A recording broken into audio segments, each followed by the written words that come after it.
¿Qué tal, hermanos? Buenos días. El Señor les bendiga. Deseo que estén pasándola bien y vamos hoy en esta mañana a continuar con nuestra escuela dominical. Hoy domingo 19 de septiembre del 2021. Tres cosas que vamos a estar recordando en cada lección, en cada clase. Es el nombre de la unidad. Nuestra unidad se llama Malos Ejemplos. Nuestra lección, Lot, el precio de la mundanalidad. Y la verdad central, que dice así: los cristianos debemos guardarnos de toda influencia del mundo.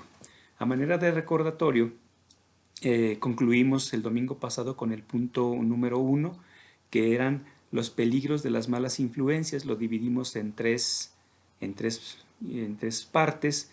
El primero fue la mala decisión, refiriéndonos a Lot cuando decide irse a habitar en la llanura del Jordán, llegando hasta la ciudad de Sodoma.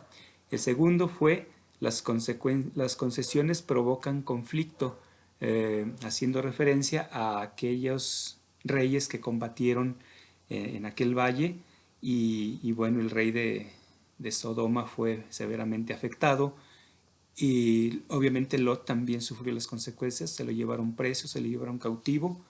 Y el último punto era: no hay punto medio, donde hablábamos que Dios no quiere cosas a medias, Dios no quiere las cosas tibias.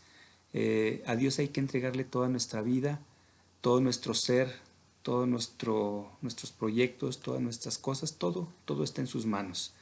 Bien, hoy vamos a continuar con el punto número 2, que se llama así: Dios nos libra de la tentación.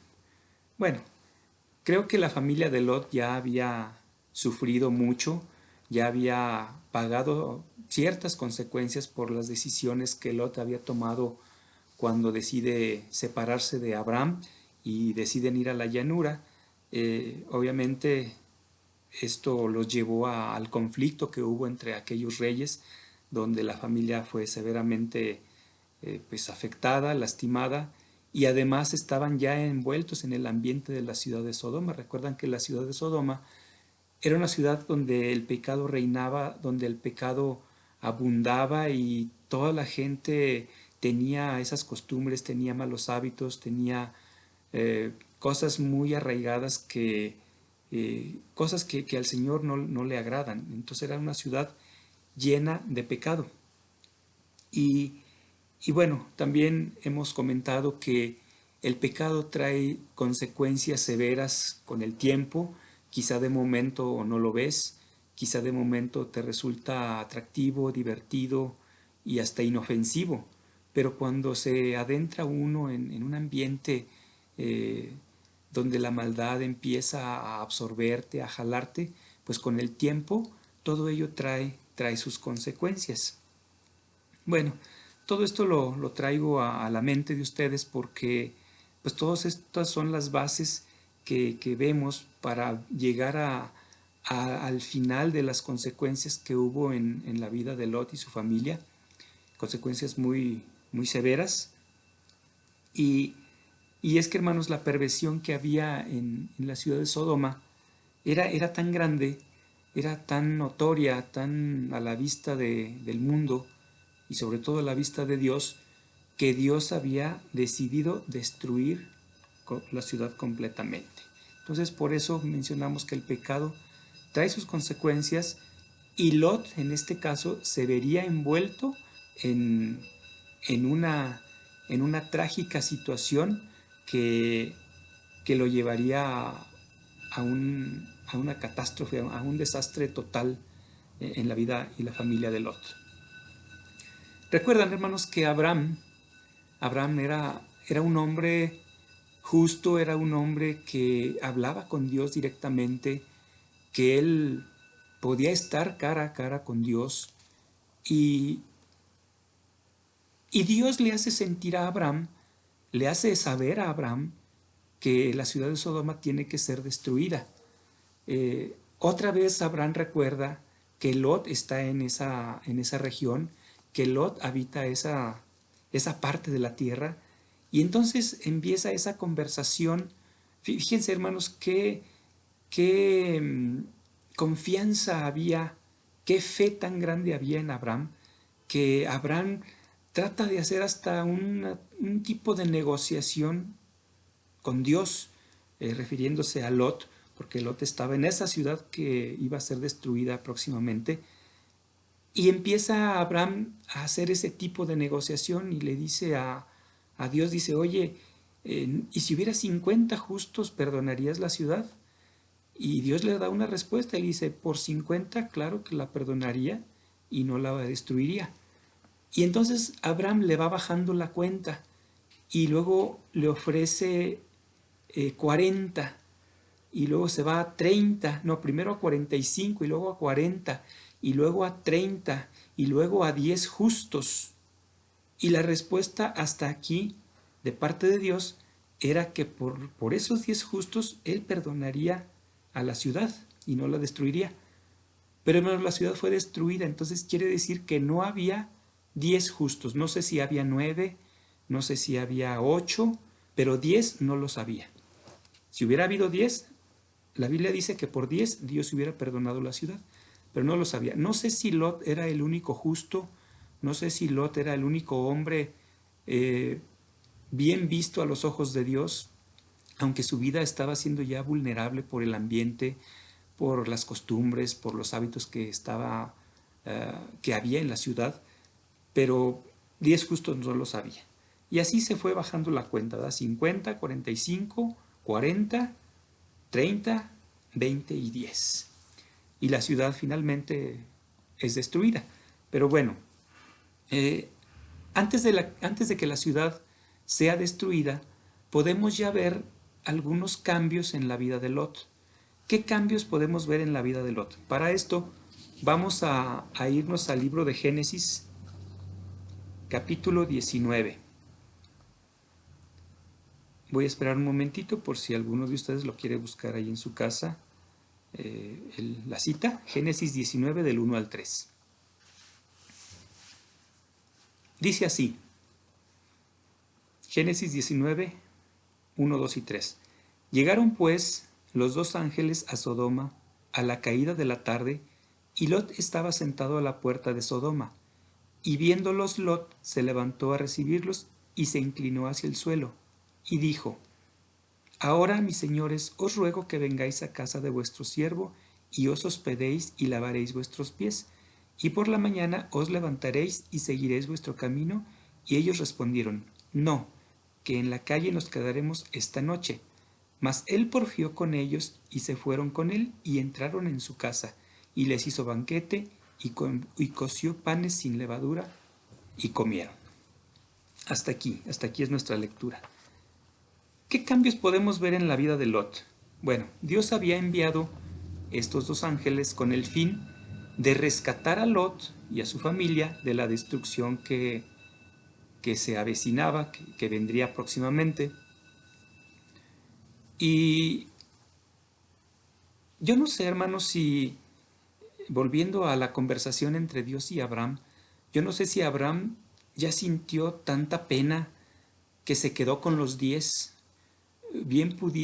con los 10 justos, bien pudiera haber negociado 5 justos o incluso un justo, pero no sé por qué razón Abraham se quedó hasta 10. No sé si sintió carga, no sé si sintió pena, no sé si sintió vergüenza delante de Dios, seguir buscando algo que era casi imposible. Pero bueno, al final la ciudad es destruida y estos dos ángeles vienen con el fin de rescatar a Lot. ¿Y qué nos dice nuestra lectura? ¿Dónde se encontraba Lot? Por eso la pregunta que les hice hace un ratito, ¿qué cambios podemos ver en la vida de Lot? Bueno, creo que el versículo 1 nos dice muchísimo. Dice que Lot estaba sentado a la puerta de la ciudad. Recuerdan que las ciudades antiguas eran ciudades amuralladas, donde había un solo acceso de entrada y salida, y no había más. Incluso había cierto horario, porque las puertas después de cierta hora de la tarde o próximos a la noche se cerraban y no se abrían hasta muy temprano el siguiente día. Y, y normalmente, hermanos, en la puerta de una ciudad era un lugar donde se comerciaba, donde se hacían transacciones de negocios. Y es como hoy en día. Miren, ustedes llegan a la entrada de alguna ciudad, aunque ya no hay una puerta como tal, pero así hay un acceso, una carretera, un acceso donde llega la mayor parte de la gente que viene de fuera o salimos a otra ciudad y buscamos ese acceso. ¿Qué encontramos en esas entradas de la ciudad? Encontramos hoteles, encontramos restaurantes, encontramos grandes tiendas, encontramos fábricas, muchas cosas que representan el negocio. ¿Por qué? Porque es la forma fácil de ofrecer un servicio, de ofrecer un producto. Y entonces la puerta de la ciudad en la antigüedad también se aprovechaba el espacio para hacer negocio, para hacer transacciones, para muchas cosas. Y Lot estaba sentado, dice la Biblia, estaba sentado en la puerta de la ciudad. No sé si estaba platicando solamente, haciendo amistad con la misma gente de ahí de la ciudad, o hacía algún negocio, pero hermanos, esto nos indica que Lot ya estaba envuelto en un ambiente que para él resultaba ya muy familiar, muy normal involucrarse y aprender incluso de la cultura de la gente de ahí y, y la tolerancia que él pudiera haber tenido hacia lo malo, hacia el pecado. Entonces, la tolerancia al pecado lo habían llevado a la puerta de la maldad. Estaba próximo ya a convertirse quizá en un uno como ellos, siendo vulnerable también en el materialismo y en la autocomplacencia, cosas clásicas y cosas que pudieran identificar a la gente de Sodoma. Entonces, hermanos, cuando nos aproximamos a ambientes que nos van a envolver, que van a cambiar nuestra esencia, corremos un gran peligro,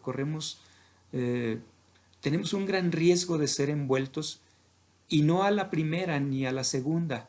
Es cuando empezamos a consentir las cosas poco a poco y cuando acordamos ya estamos muy, muy atrapados por la maldad, por el pecado, por los malos ambientes, por las influencias del mundo, y por eso nuestra verdad central que dice que los cristianos debemos guardarnos de toda influencia del mundo. Claro, las influencias negativas. Hay cosas que son muy buenas, la tecnología, que también hay que tener sus cuidados, los desarrollos, las inversiones, hacer el mismo negocio.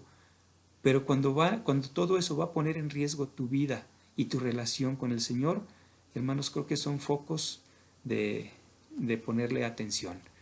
Que Dios les bendiga. Yo les invito a que antes de despedirnos hagamos una oración e inclinemos nuestro rostro. Padre, en esta mañana te damos muchas gracias por la verdad, por tu verdad que es la palabra que tenemos en nuestras manos. Esa palabra, Señor, que inspiraste a aquellos hombres en la antigüedad a escribirla para nuestras enseñanzas, para nuestro bien y para que busquemos el camino hacia ti, y por eso te damos muchas gracias. En esta mañana damos honra y gloria en el nombre de Jesús, y por la iglesia también te pido una bendición muy, muy especial en este día. En Cristo Jesús. Amén. Un gusto volver a estar con ustedes, hermanos, y nos vemos el próximo domingo.